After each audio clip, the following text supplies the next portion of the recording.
할렐루야. 오늘도 주 안에서 함께 말씀 연회를 나누는 주삼 교제를 통한 큐티 시간을 갖도록 하겠습니다. 먼저 우리 찬송 559장 4절에 봄바람 불어있고 찬양을 들으시면서 예배의 자리로 함께 나아가겠습니다.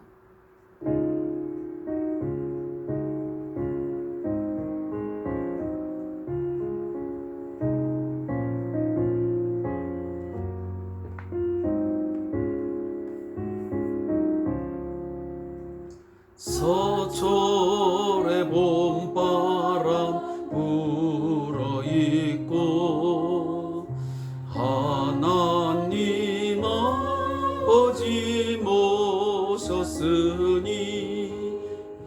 믿음의 반석도 든든하다.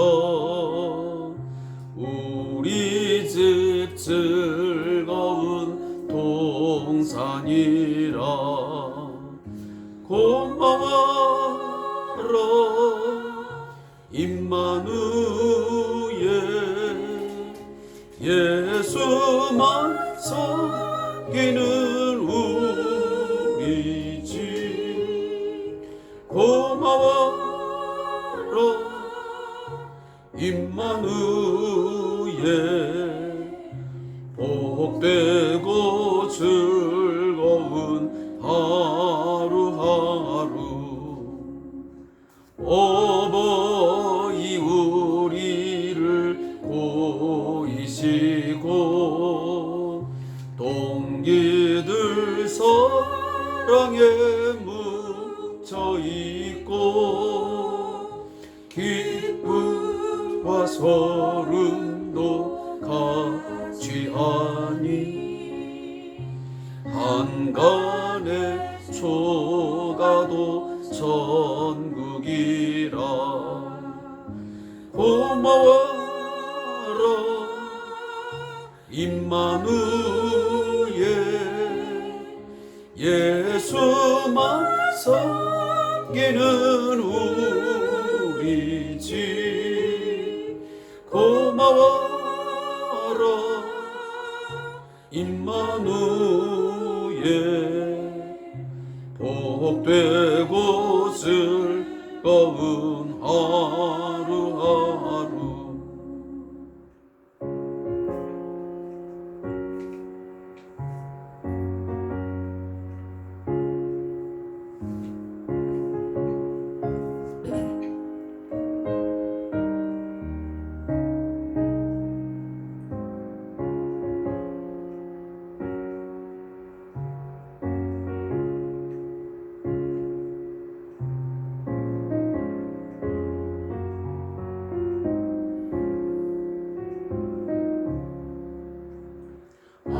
아침과 저녁에 수고하여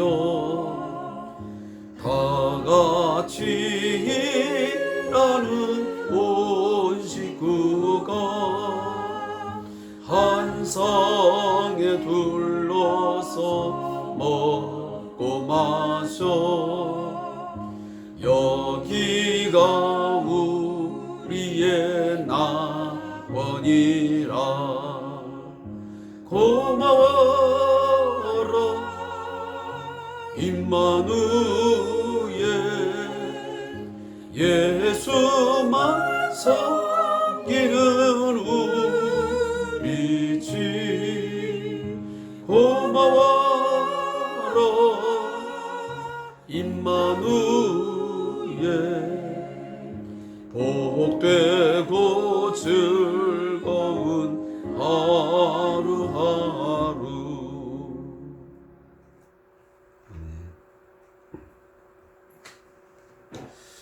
오늘 함께 우리 묵상할 말씀은 여호수아 4장 1절부터 마지막 24절까지의 말씀을 함께 읽고 묵상을 하도록 하겠습니다.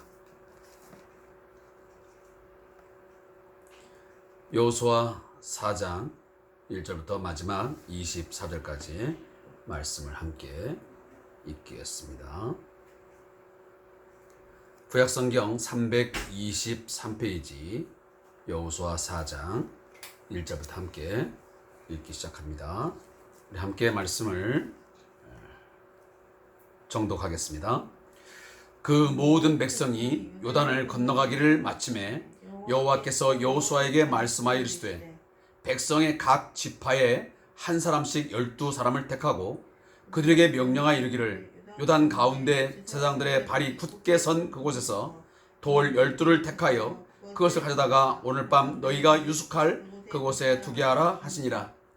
여호수아가 이스라엘 자손 중에서 각 지파에 한 사람씩 준비한 그 12사람을 불러 그들에게 이르되 요단 가운데로 들어가 너희 하나님 여호와의 궤 앞으로 가서 이스라엘 자손들의 지파 수대로 각기 돌 한 개씩 가져다가 어깨에 매라. 이것이 너희 중에 표징이 되리라. 후일에 너희의 자손들이 물어 이르되 이 돌들은 무슨 뜻이냐 하거든 그들에게 이르기를 요단물이 여호와의 언약궤 앞에서 끊어졌나니 곧 언약궤가 요단을 건널 때에 요단물이 끊어졌으므로 이 돌들이 이스라엘 자손에게 영원히 기념이 되리라 하라 하니라. 이스라엘 자손들이 여호수아가 명령한 대로 행하되 여호와께서 여호수아에게 이르신 대로 이스라엘 자손들의 지파의 수를 따라 요단 가운데에서 돌 12를 택하여 자기들이 유숙할 곳으로 가져다가 거기에 두었더라. 여호수아가 또 요단 가운데 곧 언약궤를 맨 제사장들의 발이 선 곳에 돌 12를 세웠더니 오늘까지 거기에 있더라. 또 여호와께서 여호수아에게 명령하사 백성에게 말하게 하신 일 곧 모세가 여호수아에게 명령한 일이 다 마치기까지 궤를 맨 제사장들이 요단 가운데에 서 있고 백성은 속히 건넜으며 모든 백성이 건너기를 마친 후에 여호와의 궤와 제사장들의 백성의 목전에서 건넜으며 르우벤 자손과 갓 자손과 므낫세 반 지파는 모세가 그들에게 이른 것 같이 무장하고 이스라엘 자손들보다 앞서 건너갔으니 무장한 4만 명 가량이 여호와 앞에서 건너가 싸우려고 여리고 평지에 이르니라.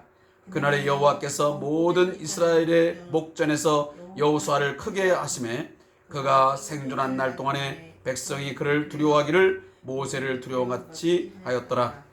여호와께서 여호수아에게 말씀하시되 증거궤를 맨 제사장들에게 명령하여 요단에서 올라오게 하라 하신지라.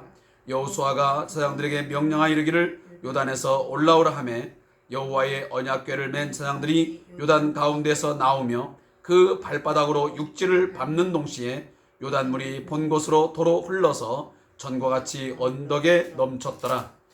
첫째 달 10일에 백성이 요단에서 올라와 여리고 동쪽 경계 길갈에 진침해 여호수아가 요단에서 가져온 그 12돌을 길갈에 세우고 이스라엘 자손들에게 말하 이르되 후일에 너희 자손들이 그들의 아버지에게 묻기를 이 돌들은 무슨 뜻입니까 하거든 너희는 너희의 자손들에게 알게 하여 이르기를 이스라엘이 마른 땅을 밟고 이 요단을 건넜습니다.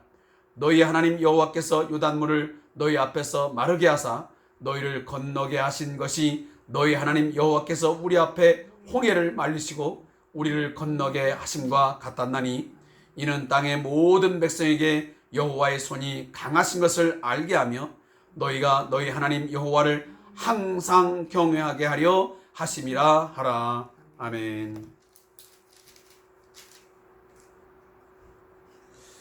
오늘 함께 읽은 본문의 말씀을 두 부분으로 나누어서 설명과 함께 묵상을 하도록 하겠습니다. 먼저 여호수아 4장 1절부터 14절까지의 말씀은 하나님의 능력의 증거물인 12돌이라는 제목하의 내용입니다. 이 부분에 대한 요약은 하나님께서는 12지파에게 한 사람씩을 택하시고 12지파에서 한 사람씩을 택하시고 요단강 가운데 제사장들이 서 있던 곳에서 돌 12개를 가져다가 이스라엘이 유숙하는 곳에 놓으라고 명령하십니다.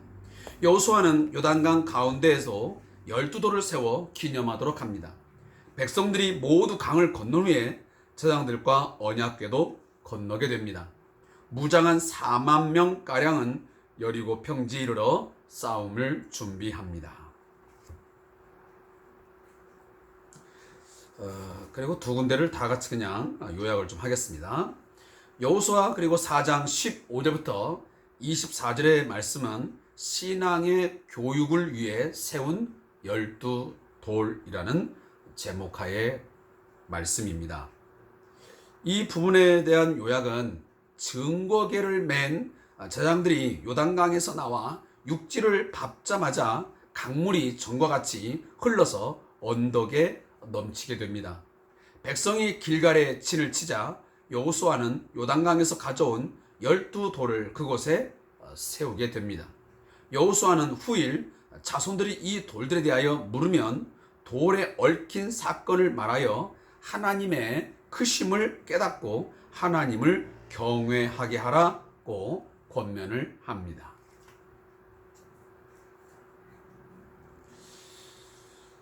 저는 이 본문의 메시지를 읽으면서 어떤 생각을 가장 강하게 가졌냐면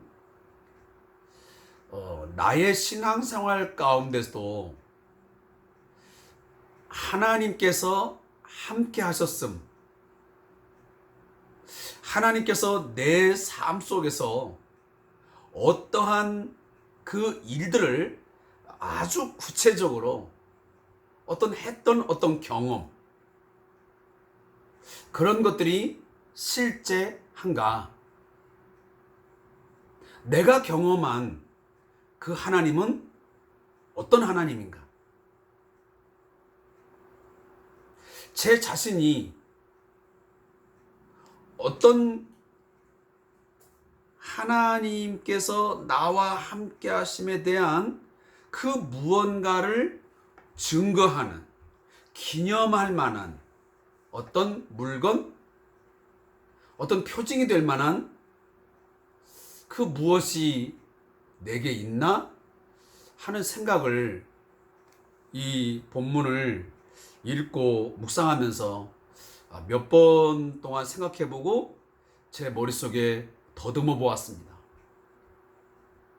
그리고 무슨 생각을 또 했냐면, 그러면 내게 경험되어지고 하나님께서 내 인생에, 내 삶 속에 크게 일하셨음을 구체적으로 내 자녀들에게, 내 두 아들들에게 확실하고도 분명하게 그 가르쳐 줄 수 있는, 뭔가 신앙의 유산으로 남겨줄 수 있는 그것은 무엇일까 하는 생각도 겸하여 해 보았습니다. 물론 어떤 분에게는 성경을 필사를 하여 2권, 3권 어떤 것들을 가지고 그 필사를 하는 동안 하나님께서 나름 때를 따라 어떤 은혜 주셨던 것들을 아이들과 나누면서 너희들이 훗날 이 아버지가 아니면 어머니가 아니면 할머니가 할아버지가 써놓은 이 노트를 보면서, 필사한 노트를 보면서 바로 이러한 하나님을 너희들도 꼭 기억하다오, 해다오. 그리고 그 하나님을 너희가 버리지 말고 그 하나님을 경외하며 살아야 된다. 나와 함께 하신 그 하나님은 바로 너희들과도 함께 하신 동일한 하나님이시다. 내게 베푸신 그 은혜와 그리고 능력의 크심을 너희들에게도 반드시 하나님은 행하실 것이다 라고 하는 것을 우리가 권면해야 되지 않겠습니까? 오늘 여호수아 4장을 보게 되면 하나님께서 출애굽 제2세대들에게 주신 증거물인 12돌이 중심적으로 나타나고 있습니다. 앞전에도 우리가 설명을 드렸지만 이 사건은 모세가 제1세대를 이끌고 홍해를 건넜듯이 모세의 시종 바로 여호수아가 다음 세대 출애굽 제2세대를 이끌고 요단강을 건넌 사건을 오늘 말씀에서 우리가 함께 보게 됩니다. 그 홍해 바다를 건너게 하신 그 하나님이 바로 그 홍해 사건을 통해서 큰 능력을, 살아계심을, 온 땅에 추가되심을 선포했던 그 하나님이 동일하게 지금 다음 세대에게도 함께 하시고 역사하고 있음을 보여주고 있습니다. 물론 첫째는 지금 여호수아의 어떤 지도력, 그의 어떤 권위, 이런 것들을 좀 더 강화하고 확고히 하자는 그런 의미가 분명 있습니다. 모세와 함께 하셨던 그 하나님이 모세와 함께 하사 홍해를 건너게 하시고 그들을 인도했던 것처럼 리더로서의 능력을 발휘한 것처럼 동일하게 이 여호수아와도 함께 한다는 것을, 그래서 이 여호수아를 모든 백성들 앞전에서 크게 하시는 그 역할을 분명히 하고 있습니다. 그래서 오늘 4장 14절도 그 말씀을 분명하게 해주고 있습니다. 그날에 여호와께서 모든 이스라엘의 목전에서 여호수아를 크게 하심에 그가 생존한 날 동안에 백성이 그를 두려워하기를 모세를 두려워하던 것 같이 하였더라. 하시면 모세의 어떤 지도력, 그 하나님의 능력을 가지고 이스라엘 백성을 인도하는 그런 리더로서의 권위를 하나님이 권위자로서 세워준 것처럼 동일하게 오늘 여호수아도 그런 똑같은 그러한 메시지를 오늘 주고 있습니다. 근데 오늘 본문에 보면 지금 이 요단강을 건넌 후에 하나님께서는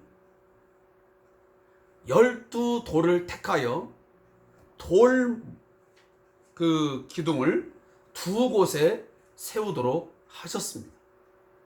하나의 돌 기둥은 어디에다 세우냐면 바로 제사장들이 언약궤, 다시면 증거궤를 메고 서 있던 그곳에 세웠던 것입니다. 그리고 또 한 기둥들은 이스라엘 백성들이 요단강을 건넌 이후에 제일 먼저 처음 유숙하는, 머무는 길갈이라고 하는 곳에 세우도록 했습니다. 물론 요단강 그 안에 있는 12돌로 이루어진 이 기둥, 이것은 분명 물이 다시 합쳐지면 물속에 잠겨지겠지만, 그러나 어느 날 물이 좀 낮아지게 되면, 수위가 낮아지면 보여지지 않겠습니다. 그러면 그 12돌을 보면서 그 자손들은 대대로 그들과 그 조상들과 함께 하신 하나님의 크심, 하나님의 위대하심, 그의 능력의 크심을 보게 하고, 그리고 그런 것들을 보면서 하나님을 경외하게 하는 거죠.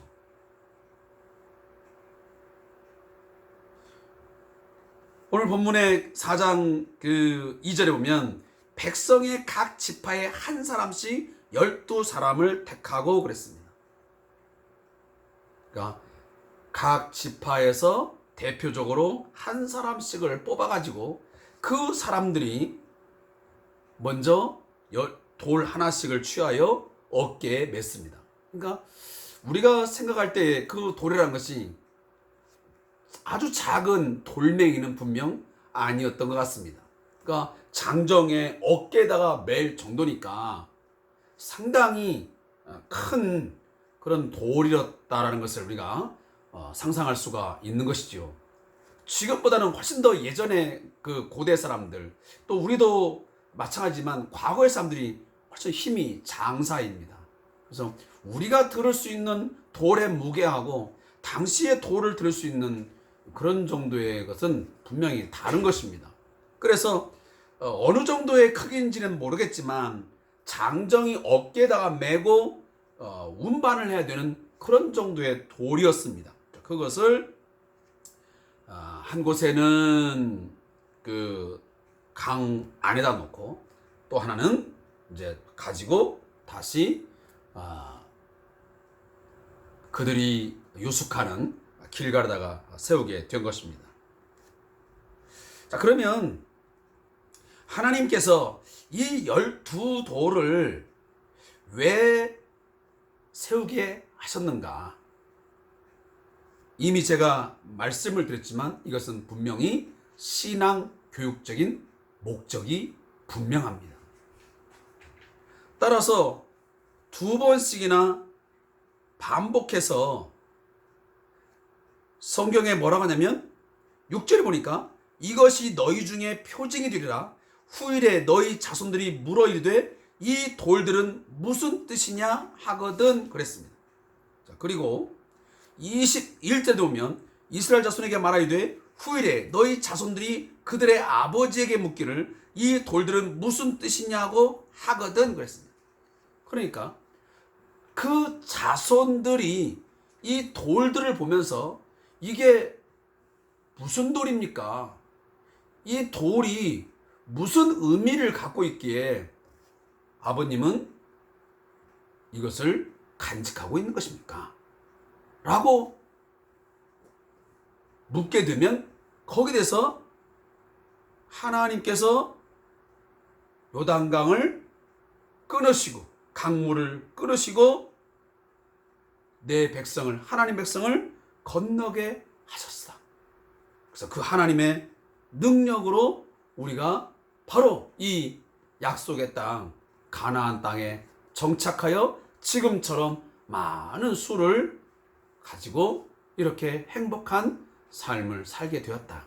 그러니 너희들이 하나님을 경외하라 하는 이런 교육적인 목적이 있다라고 하는 것을 오늘 성경 우리에게 말씀하고 있습니다.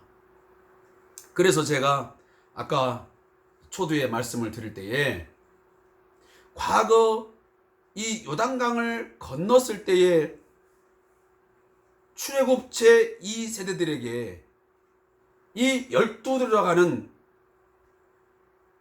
하나의 증거물, 하나님께서 함께 하심, 하나님의 살아계심, 하나님을 경험한 것들을 뭔가 상징적으로 말할 수 있는 그 무엇이 있었다고 한다면 오늘 우리에게는 무엇이 존재하냐라고 하는 것입니다. 저는 개인적으로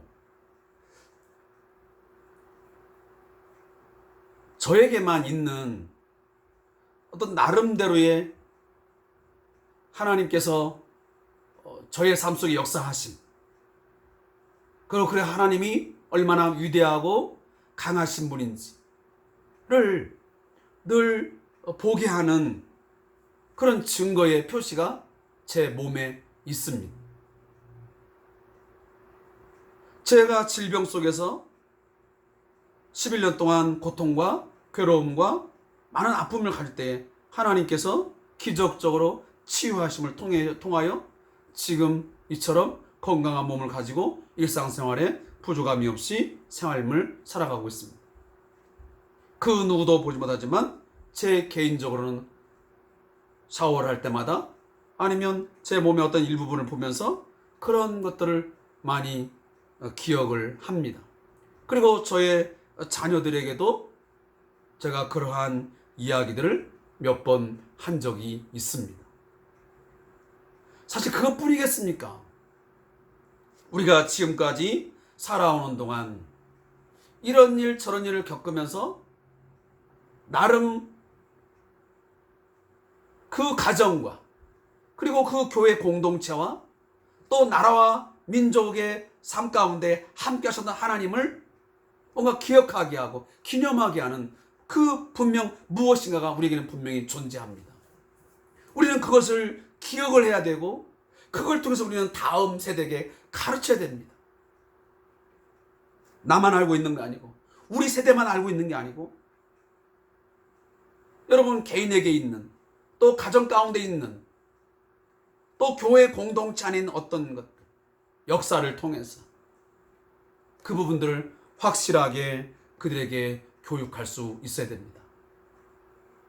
오늘날 우리 한국 교회의 가장 큰